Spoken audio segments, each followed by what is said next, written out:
रखे थे, पूरा सारा पहाड़ बना हुआ था, तो वही उठा उठा के लाके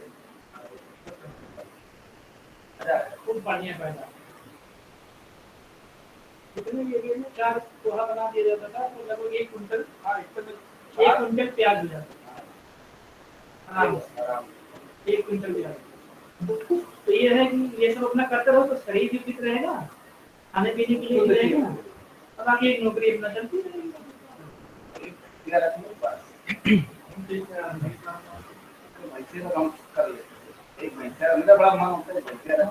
हमारे 4-5 गाय थी, फिर जैदी भाई खुलता है बहुत जगह होती है, 200 होता है।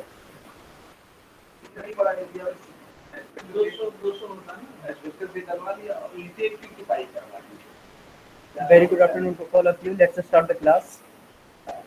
And in the previous lecture, we have discussed about the contents of MOA. That is, contents or elements which in the memorandum of association. So we have already discussed about the memorandum of association and contents of memorandum of association. Now today we will discuss about the article of association, AOA. AOA क्या होता है और ये MOA memorandum of association से कैसे different है, इसके बारे में हम जानेंगे। और वन मोर थिंग कि कोई भी कंपनी अपना AOA that is article of association कैसे फ्रेम करती है या कैसे बनाती है, इसके बारे में हम आज देखते हैं। तो लेट्स स्टार्ट, चलिए शुरू करते हैं। तो आर्टिकल ऑफ एसोसिएशन किसी भी कंपनी के इंटरनल रिलेशन या आपके जो इंटरनल रूल्स एंड रेगुलेशंस हैं उसके बारे में उसमें बताया जाता है। तो कि कंपनी के रूल्स क्या हैं, रेगुलेशंस क्या हैं, क्या लॉज हैं, उसमें काम करने का क्या तरीका है।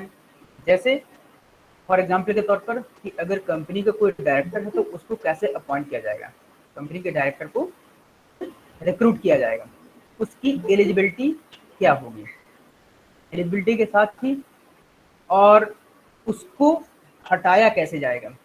अगर कंपनी है तो डायरेक्टर को रिक्रूट कैसे करेंगे, उसका अपॉइंटमेंट, एलिजिबिलिटी, इस डायरेक्टर के अलावा और कंपनी में और जितने भी एम्प्लॉय होंगे, और अगर किसी दूसरे एम्प्लॉय को भी आपको उसमें अपॉइंट करना है तो उसके रूल्स और रेगुलेशंस के बारे में हमें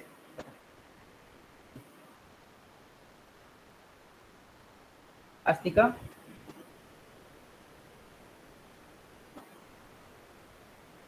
यस सर। आप कुछ पूछना चाहते हैं बेटा? नो सर, वो बाय मिस्टेक हो गया था। चलिए ओके। तो जो आर्टिकल ऑफ एसोसिएशन है उसमें कंपनी के रूल्स रेगुलेशन, कंपनी को कैसे रन करना है, आप मेमोरेंडम ऑफ एसोसिएशन में समझ चुके थे। वो किसके द्वारा बनाया जाता है? आपके प्रमोटर्स के द्वारा। जो प्रमोटर्स होते हैं वो पहले जो बनाते हैं, ठीक। अब आर्टिकल ऑफ एसोसिएशन में क्या होता है, जब डायरेक्टर वगैरह बन जाते हैं, और इवन इसमें भी प्रमोटर्स का रोल तो होता है, लेकिन इसका अप्रूवल इसको भी चाहिए होता है, तो अप्रूवल भी चाहिए होता है। अब अगर मैं इसको सिंपल वर्ड्स में समझाऊं तो AOA के अंदर किसी भी कंपनी के इंटरनल रूल्स, रेगुलेशन या लॉज तय किए जाते हैं और उसमें वो लिखे होते हैं। तो जनरली सभी कंपनियां अपना जो आर्टिकल ऑफ एसोसिएशन है वो खुद ही बनाती हैं। जनरली जो सभी कंपनियां हैं अपना आर्टिकल ऑफ एसोसिएशन खुद ही बनाती हैं, क्योंकि उनको खुद ही जो रूल्स और रेगुलेशन होते हैं वो उसको फॉलो करने होते हैं, क्योंकि हर कंपनी के काम करने का तरीका अलग होता है। और सभी कंपनियों का जो इंटरनल स्ट्रक्चर, आप लोगों ने पढ़ा होगा ऑर्गेनाइजेशनल स्ट्रक्चर, क्योंकि ऑर्गेनाइजेशन अलग अलग तरह के होते हैं, तो उसका जो इंटरनल स्ट्रक्चर होता है वो भी अलग होता है। जब वो अलग होगा तो उसमें क्या होगा, हर कंपनी का article of association article of association उसके जो कंपनी का इंटरनल स्ट्रक्चर होता है उसके अकॉर्डिंग होता है।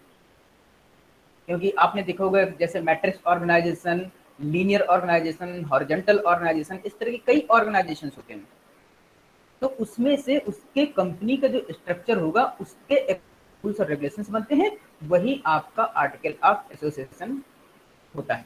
अब मान लीजिए कि यदि कोई कंपनी अपना एओए अगर आर्टिकल ऑफ एसोसिएशन नहीं बनाना चाहती, अगर कोई भी कंपनी अपना आर्टिकल ऑफ एसोसिएशन खुद नहीं बनाना चाहती, क्योंकि हर कंपनी के काम करने का तरीका अलग होता है, तो उसके लिए जो कंपनी एक्ट 1956 और 2013 और जब बीच में अमेंडमेंट 2 है 2010-11 में, उसमें ये सारा हमारा उसमें कंपनी एक्ट 2013 में दिया हुआ है किसके आर्टिकल ऑफ एसोसिएशन के बहुत सारे फॉर्मेट।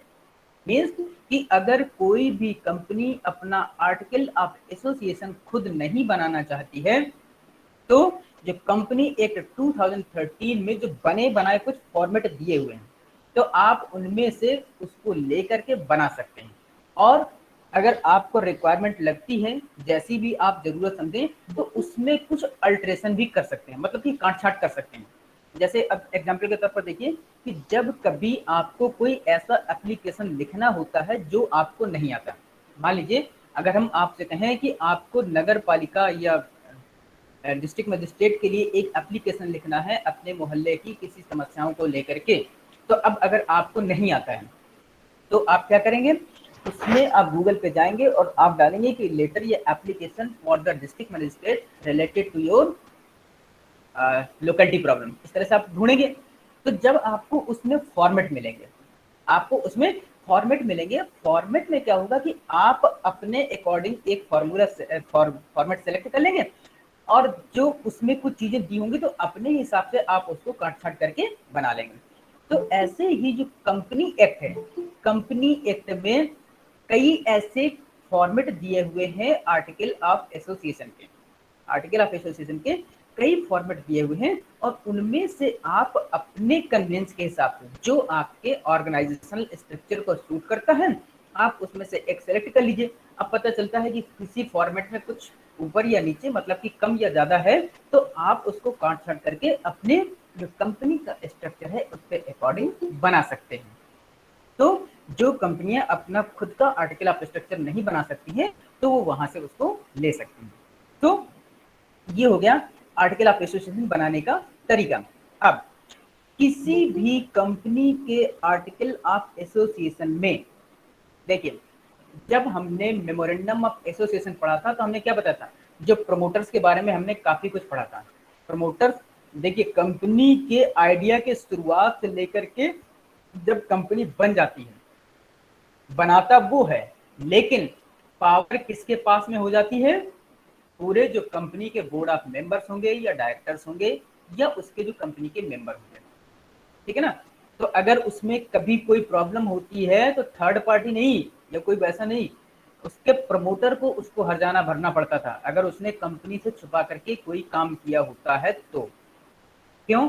क्योंकि वो उस कंपनी का कोई एजेंट या ट्रस्टी नहीं होता है, कोई उस कंपनी का एजेंट या ट्रस्टी नहीं होता। अगर जैसे उसने कोई भी गड़बड़ी की है तो उसको खुद ही उसको उसके फाइन को भरना पड़ता है। तो ऐसे ही, और हाँ एक चीज और होती है, जो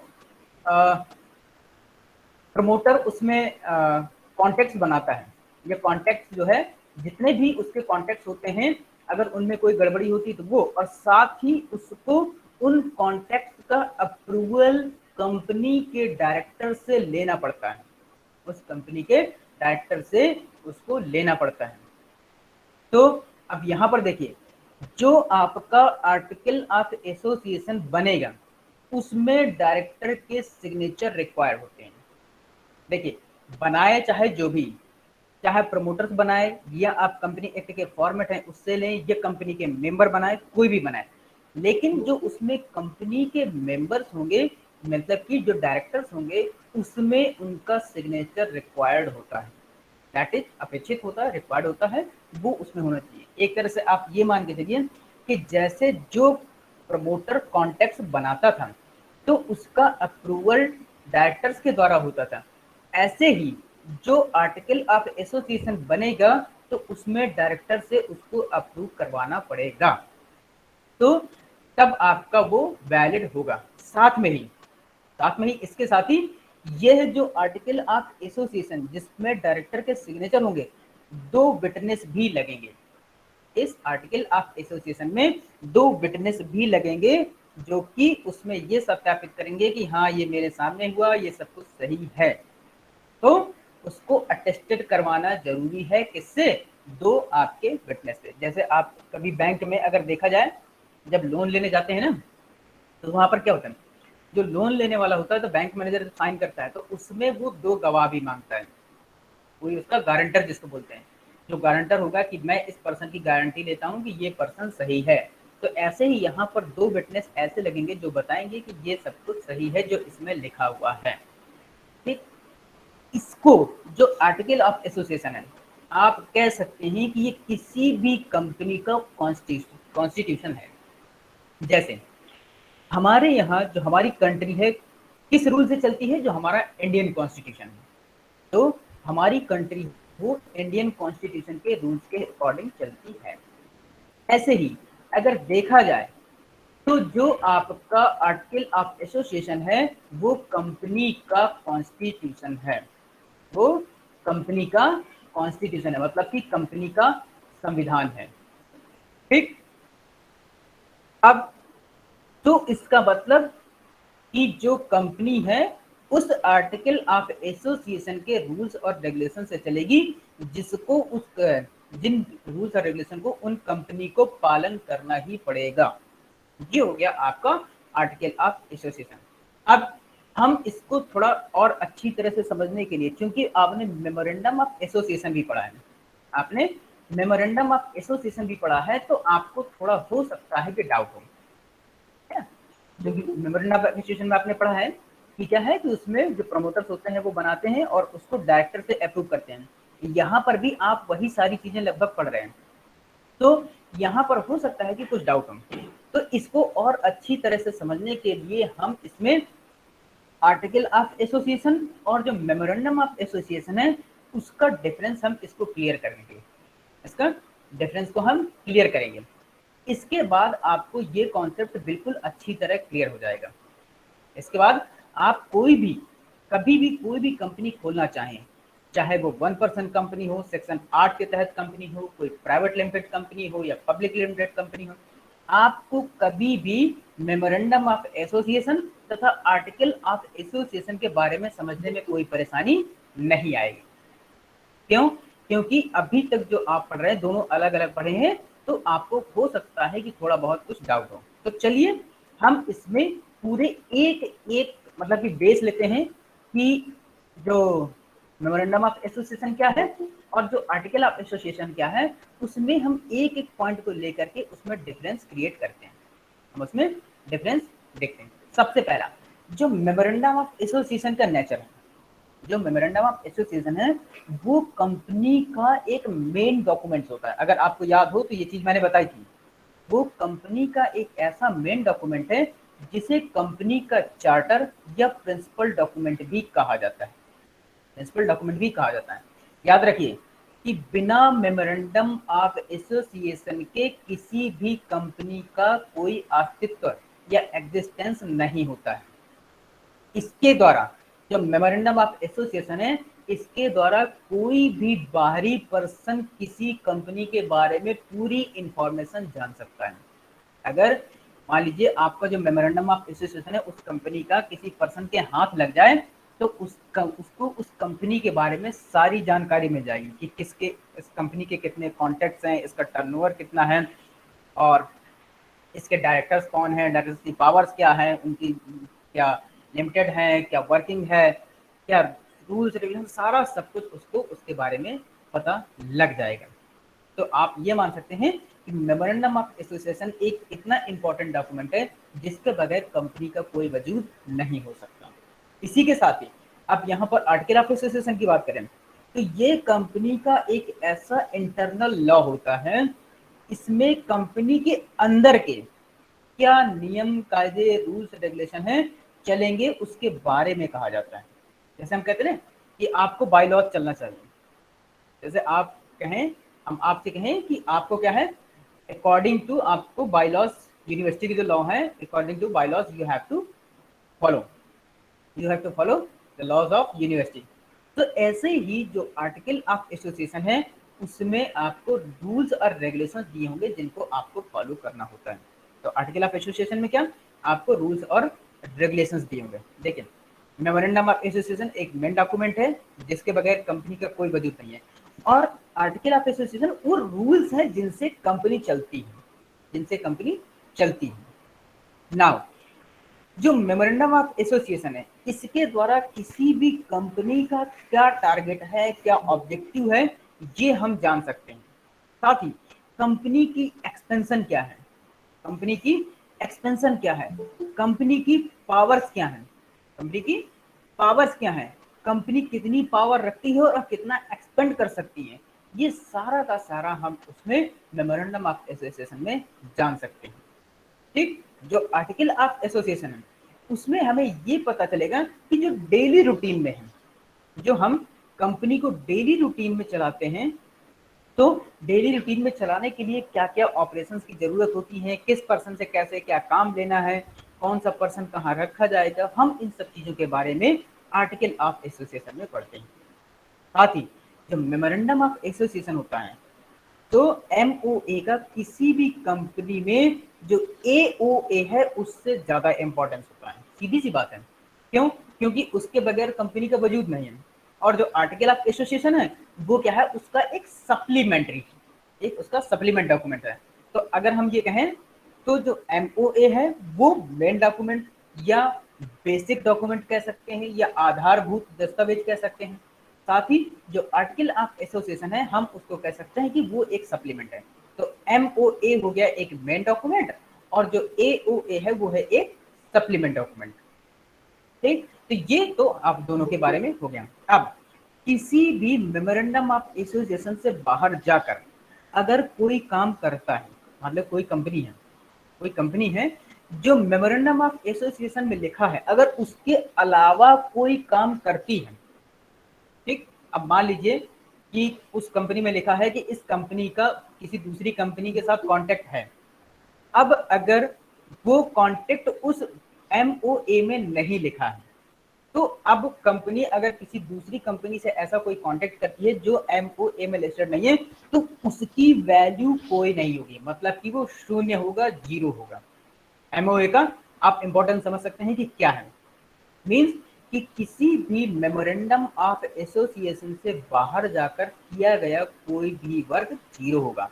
यानी कि अगर जनरल वर्ड में कहूँ तो मेमोरेंडम ऑफ एसोसिएशन के दायरे के अंदर रहकर ही जो वर्क होंगे वही वैलिड माने जाएंगे, और अगर इसके बाहर जाकर कोई भी कार्य ठीक नहीं किया जा सकता, कोई भी किया कार्य अगर इसके MOA के बाहर कोई भी कार्य होगा तो वो कोई भी कार्य नहीं माना जाएगा और उसको ठीक भी नहीं करे। अगर इस तरह से कोई भी कार्य होगा तो उसके लिए जो भी पर्सन करेगा वो खुद रिस्पॉन्सिबल होगा।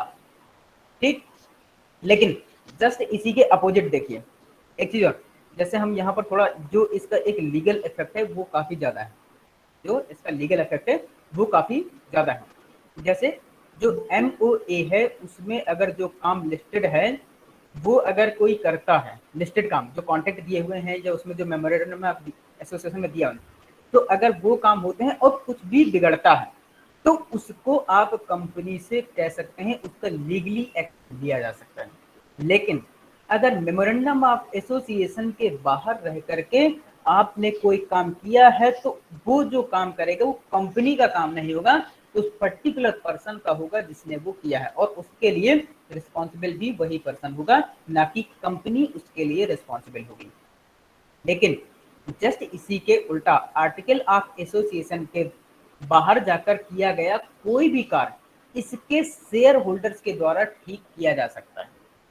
के शेयर होल्डर्स मतलब कि जो उसके कंपनी के शेयर होल्डर्स या मेंबर्स हैं उसको चाहें तब वो उसको करेक्ट कर सकते हैं, चाहें तो उसको करेक्ट कर सकते हैं। फॉर एग्जाम्पल के तौर पर मानिए कि कभी कभी आपको क्या होता है कि कुछ ऐसे काम भी करने पड़ते हैं जो आपको लॉ के अगेंस्ट होते हैं। जो आपके लॉ के अगेंस्ट होते हैं। तो अगर उससे कोई काम बिगड़ जाता है तो जो उसके कंपनी के डायरेक्टर्स हैं या मेंबर्स हैं या उसके शेयर होल्डर्स हैं, तो वो चाहें तो उसको आपस में मिल करके ठीक कर सकते हैं। याद रखिएगा, एमओए का कोई भी कार्य आप अगर उससे बाहर करेंगे तो ठीक नहीं हो सकता। एओए का तो कर सकते हैं, लेकिन एमओए का आप नहीं कर सकते हैं।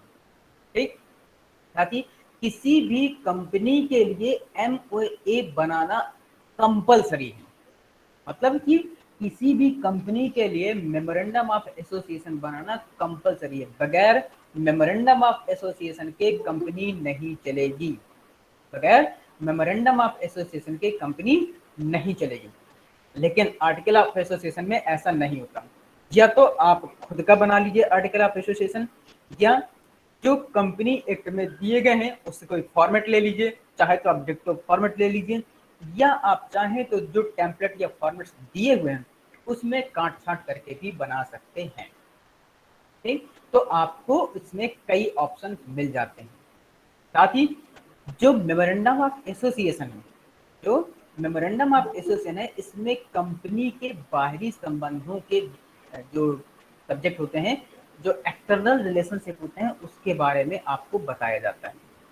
जो मेमोरेंडम ऑफ एसोसिएशन है उसमें आपको जो कंपनी के एक्सटर्नल कॉन्टैक्ट्स हैं, इसीलिए मेमोरेंडम ऑफ एसोसिएशन जैसे आपके एक्सटर्नल कॉन्टैक्ट होते हैं, तो जो कॉन्टैक्ट होते हैं वो क्या होते हैं, सीक्रेट होते हैं। वो आपके सीक्रेट होते हैं। वो आपको जल्दी जो आपके कॉम्पिटिटर्स हैं या कोई और हैं उनको पता नहीं लगना चाहिए, नहीं तो फिर आपको उसका नुकसान हो सकता है, आपको उसका नुकसान उठाना पड़ सकता है। तो जो मेमोरेंडम ऑफ एसोसिएशन है वो क्या है, एक्सटर्नल रिलेशंस या आपके जो एक्सटर्नल कॉन्टैक्ट्स हैं उनके बारे में आपको बताता है। जस्ट इसके अपोजिट जो आपका ये आर्टिकल ऑफ एसोसिएशन होता है, इसको आर्टिकल ऑफ एसोसिएशन होता है, वो कंपनी को कैसे चलाना है वो इंटरनल रूल्स और रेगुलेशंस होते हैं। वो इंटरनल रूल्स और रेगुलेशंस होते हैं।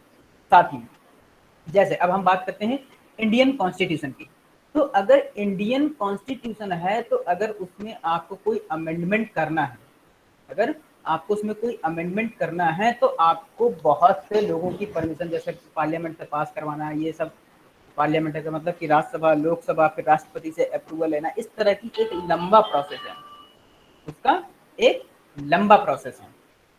ठीक, और ये काफी मुश्किल भी होता है, ये एक टफ वर्क है। लेकिन जो आर्टिकल ऑफ एसोसिएशन है उसमें आप बड़ी आसानी से किसी भी नियम को आसानी से चेंज कर सकते हैं। उसमें ऐसा कोई ज़्यादा ज़रूरी नहीं होता है कि आप उसको बहुत ज़्यादा कुछ वर्क करना है या कुछ आपको बहुत ज़्यादा कठिनाई दिक्कत है। आपको जब चाहें आप उसको अकॉर्डिंग टू ज़रूरत के हिसाब से चेंज कर सकते हैं। ठीक, अब अगर हम बात करें, अभी आपके सिलेबस में एक वर्ड और आएगा, डॉक्ट्राइन। डॉक्ट्राइन, ठीक है ना। तो हम अभी इसके बारे में थोड़ा सा इसकी मीनिंग भर बताएंगे, लेकिन जो इसका जो डॉक्ट्राइन है हम इसको डिटेल में बाद में पढ़ेंगे। इसकी डिटेल हम बाद में पढ़ लेंगे कि इसका वैसे मीनिंग क्या होता है। डॉक्ट्राइन का मतलब होता है आपका प्रिंसिपल्स, प्रिंसिपल्स सिद्धांत, ठीक है ना। सो जो मेमोरेंडम ऑफ एसोसिएशन है इसको हम बोलते हैं डॉक्ट्राइन ऑफ आउटडोर मैनेजमेंट। जो मेमोरेंडम ऑफ एसोसिएशन है उसको हम लोग बोलते हैं डॉक्ट्राइन ऑफ आउटडोर मैनेजमेंट। मतलब कि हमारे जो एक्सटर्नल रिलेशंस हैं, एक्सटर्नल जितने भी वर्क्स हैं, उन सबको मैनेज करना और उसके बारे में सारी डिटेल वो पूरी मेमोरेंडम ऑफ एसोसिएशन में होती है। तो जस्ट इसके अपोजिट जो आपका आर्टिकल ऑफ एसोसिएशन वो क्या हो जाएगा, वो आउटडोर मैनेजमेंट है, तो ये आपका इंडोर मैनेजमेंट हो जाएगा, ये आपका इंडोर मैनेजमेंट हो जाएगा। तो जो आपका आर्टिकल ऑफ एसोसिएशन हो गया क्या, वो इंडोर हो गया, और आपका एमओए हो गया आपका आउटडोर हो गया। तो इसी के लिए वीडियो में डार्क मरून चेक शर्ट पहने नजर आ रहे ये है जिले के कलेक्टर रत्नाकर झा, और ये युवक बगल में तो अब थोड़ा हम खड़ी और ये युवक बगल में खड़ी इस एम्बुलेंस का ड्राइवर है। कलेक्टर साहब अस्पताल के निरीक्षण के लिए आए हुए थे। इस दौरान उनकी नजर एम्बुलेंस के ड्राइवर पर चली गई, जिसने गुटखा खाकर पार्किंग शेड के पास ही थूक दिया था। ये देखकर कलेक्टर ऐसे आग बबूला हुए कि युवक को सबक सिखाने के लिए पहले तो डांट पिलाई और फिर कहा कि हाथ से ही थूक को साफ करो।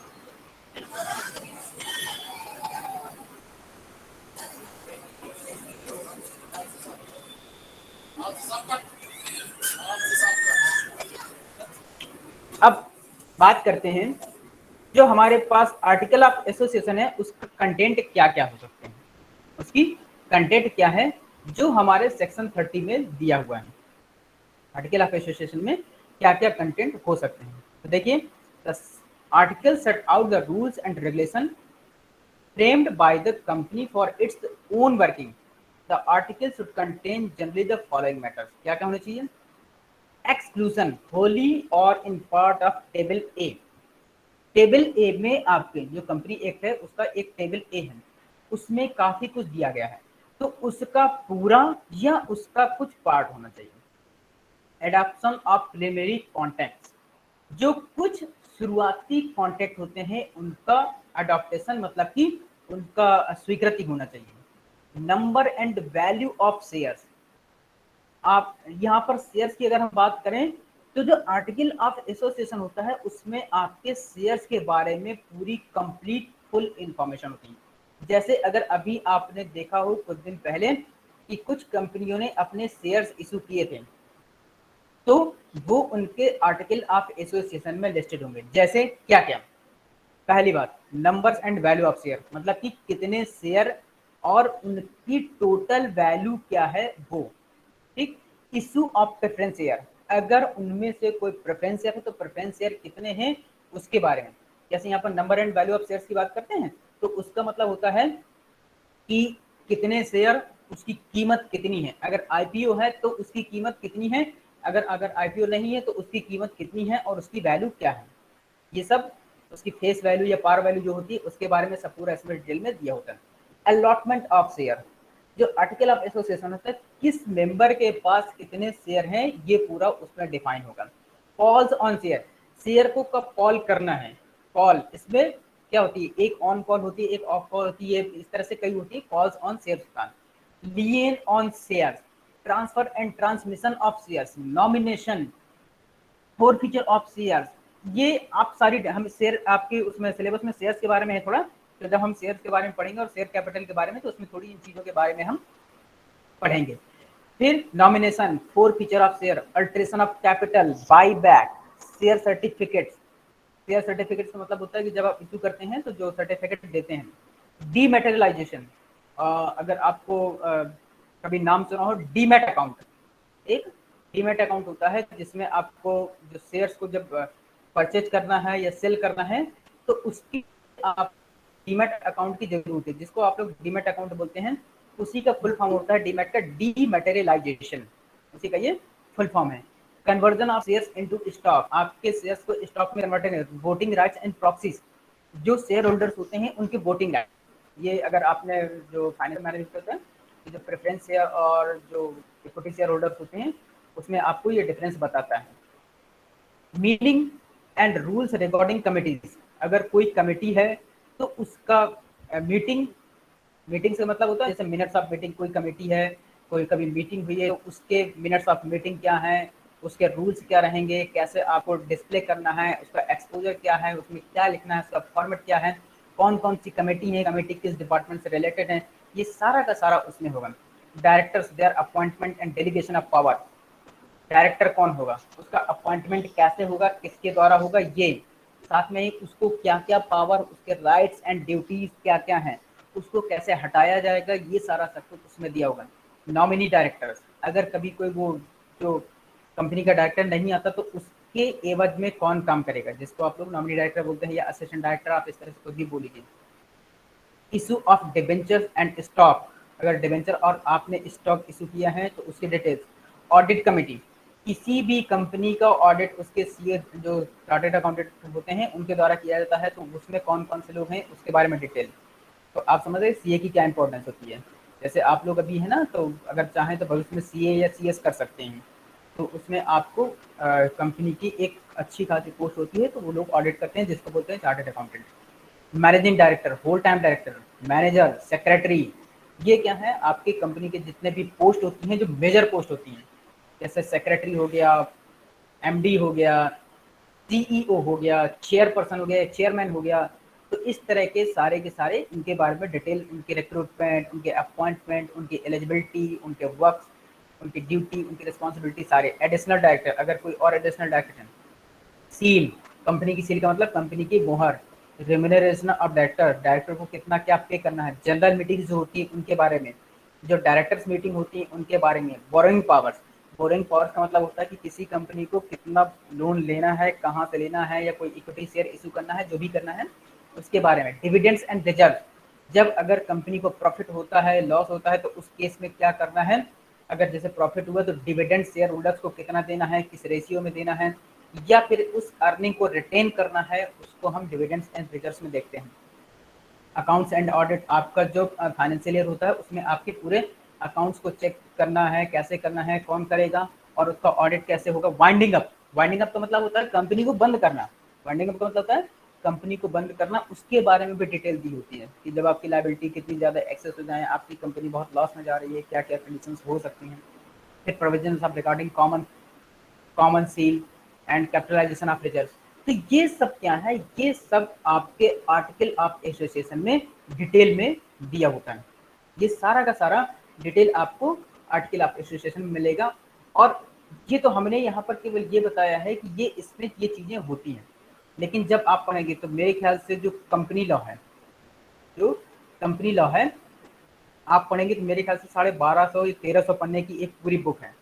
तो जो सीए या सीएस, चार्टर्ड सेक्रेटरी होते हैं ना, कंपनी सेक्रेटरी, तो उनको इन सब के बारे में जानकारी ज़्यादा रहती है। तो वो क्या करते हैं, उनको ये सारा का सारा उनको पता होता है। एक हम एग्जाम्पल जैसे बता रहे हैं, बेंगलुरु की कंपनी एक गोकुलदास एक्सपोर्ट्स ने सेबी के जो मिनिमम 25% की पब्लिक होल्डिंग के नियम पर खरा उतरने के लिए हाल ही में अपने आर्टिकल ऑफ एसोसिएशन में बदलाव करके ओरिजिनल प्रमोटर्स को कंपनी का नॉन प्रमोटर्स या पब्लिक शेयर होल्डर घोषित किया है। जो है, देखिए, हमने बताया कि जो आर्टिकल ऑफ एसोसिएशन है उसमें आपके जो डायरेक्टर्स, प्रमोटर, सबके बारे में डिटेल होती है। तो जो बेंगलुरु की कंपनी है गोकुलदास एक्सपोर्ट्स, तो जैसे आपका जो मिनिमम सेबी का नियम है ना उसका, कि आपकी 25% फीसदी होल्डिंग पब्लिक होल्डिंग के नियम पर खड़ा है। तो जैसे अगर आप पब्लिक कंपनी में आपको बनना चाहते हैं तो आपको 25% की इतनी होल्डिंग होना चाहिए। तो उस रूल को फॉलो करने के लिए उसने अपने आर्टिकल ऑफ एसोसिएशन में चेंज में कर गया, चेंज किया अपने ओरिजिनल प्रमोटर को, अपने ओरिजिनल प्रमोटर को कंपनी का नॉन प्रमोटर या पब्लिक शेयर होल्डर घोषित किया है। आपको जैसे उसमें क्या हुआ कि पब्लिक होल्डिंग अगर आपको कंपनी बनानी है तो उसमें आपको 25% का होना चाहिए। तो मान लीजिए कोई प्रमोटर होगा, उसके पास शेयर ज्यादा होंगे, तो उन्होंने क्या किया कि उस प्रमोटर को जिसके पास शेयर रहे होंगे उसको पब्लिक शेयर होल्डर घोषित कर दिया। आप समझिए, प्रमोटर वो पर्सन था जिसने कंपनी की शुरुआत से लेकर उसका साथ दिया था, शुरुआती दौर में जब कंपनी, लेकिन अब कंडीशन ये आ गई कि वो एक आम पब्लिक बन गया और उसका एक और नॉर्मल सा शेयर होल्डर है।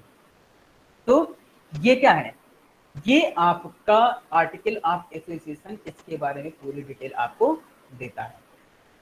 ठीक, तो article of association company act के 1956 के सेक्शन 31 के क्या मायने हैं आपको मैं थोड़ा वीडियो के बाद से इंस्टाग्राम आपको मैं बता रहा हूँ। ठीक, अब इसका देखिए रजिस्ट्रेशन कहाँ होता है। इसके लिए आपको रजिस्ट्रार ऑफ कंपनी के पास जाना होता है।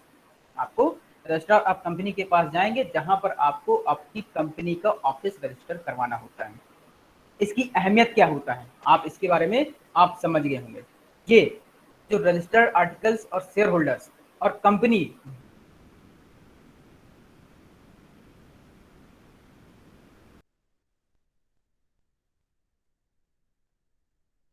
को दे सभी फंड्स उस कंपनी का कर्ज माने जाते हैं। क्या कर्ज? माने जाते हैं।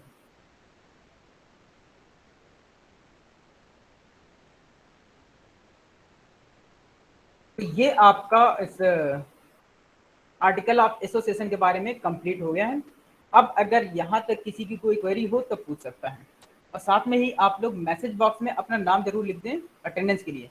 जिन लोगों ने अपना नाम लिख दिया है वो छोड़ दें, और जिन लोगों ने अपना नाम नहीं लिखा वो लोग अपना नाम प्लीज जरूर लिख दें।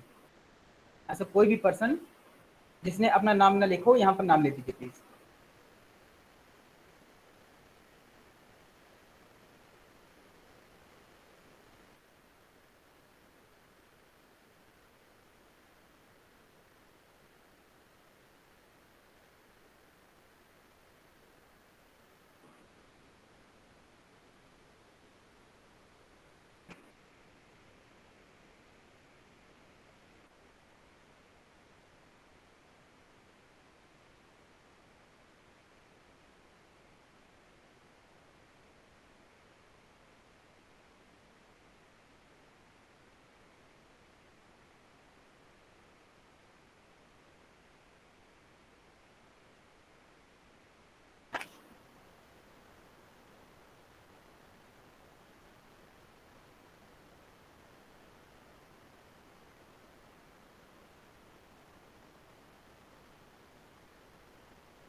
आरोही, प्रत्यक्ष, श्रेया, अतुल, आशिका, आयुष, महक, लव, मौनी, अरुण, चंद्रमणि, लक्ष्य, शिवानी, सुल्तान, मोहम्मद फैजान, चांदनी,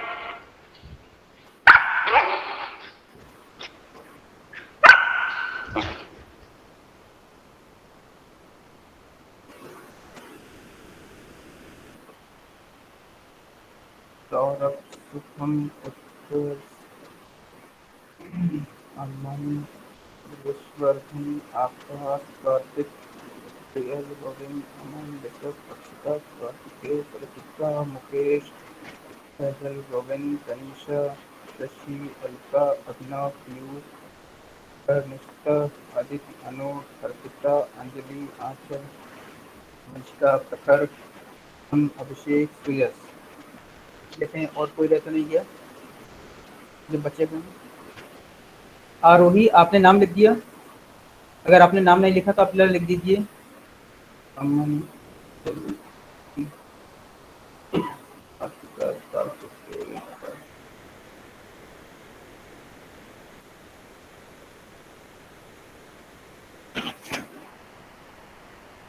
आरोही।